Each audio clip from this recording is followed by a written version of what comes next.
Hi, welcome to Sherin's Kitchen. இன்னைக்கு நம்ம Sherin's Kitchenல அருமையான ஒரு non-veg ரெசிபி தான் பண்ண போறோம். சிக்கன்ல கிரேவி ஒன்னு பண்ண போறோம். ரொம்ப ஈஸியான மெத்தட்ல சூப்பரான ஒரு சிக்கன் கிரேவி.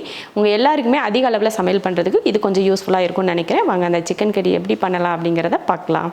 ஒரு 1/2 லிட்டர் அளவுக்கு எண்ணெய் ஊத்தி இருக்கேன். அடுத்து வெங்காயம் சேர்த்தறலாம். 1.5 கிலோ பெரிய வெங்காயம் எடுத்துர்க்கேன். கருவேப்பிலை.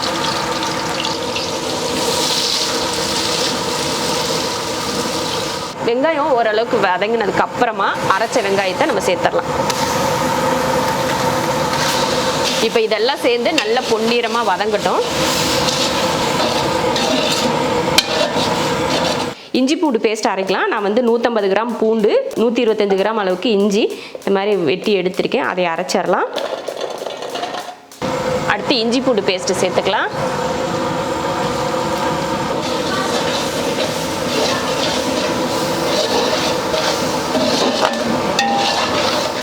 சிக்கன் 5 கிலோ சேர்த்துக்கலாம்.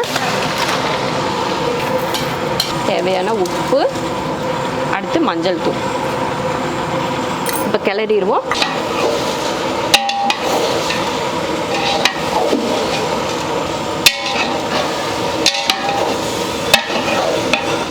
அடுத்து தக்காளி 1 கிலோ சேர்த்துடலாம்.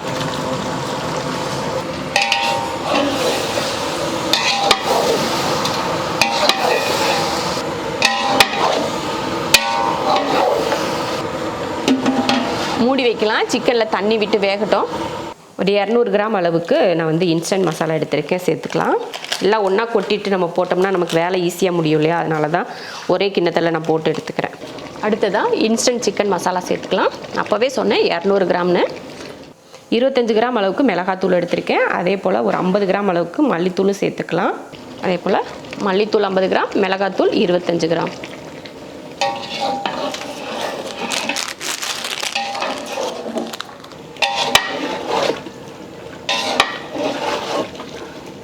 தண்ணி ஊற்றிடலாம். சிக்கன் வேகணும் இல்லையா, அதனால் கொஞ்சம் தண்ணி.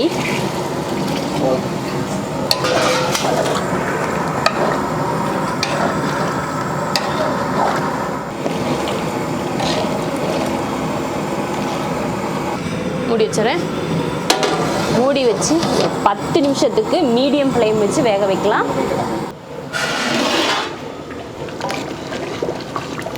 அவ்வளோதான் பாருங்க, நல்லா பக்குவத்துக்கு வந்துருச்சு. ரொம்ப தண்ணியாலாம் ரொம்ப கெட்டியாகவும் பண்ண வேண்டாம். இந்த அளவுக்கு இருந்தோமா கொஞ்சம் ஊற்றி சாப்பிட்றதுக்கு நல்லாயிருக்கும். அதனால நான் இந்த பக்குவத்துக்கு வச்சுருக்கேன். இந்த பக்குவத்துக்கு இருக்குது. இப்போ இறக்க போகிறோம். அதுக்கு முன்னாடி கொஞ்சம் மல்லித்தலையும் கருவேப்பிலையும் தூவிடலாம். அவ்வளோதான், எல்லாம் ரெடி. மல்லித்தலையை போட்டு கலந்தாச்சு. கிரேவி சூப்பராக ரெடி. அவ்வளோதான். இப்போ அடுப்பு ஆஃப் பண்ணிக்கலாம்.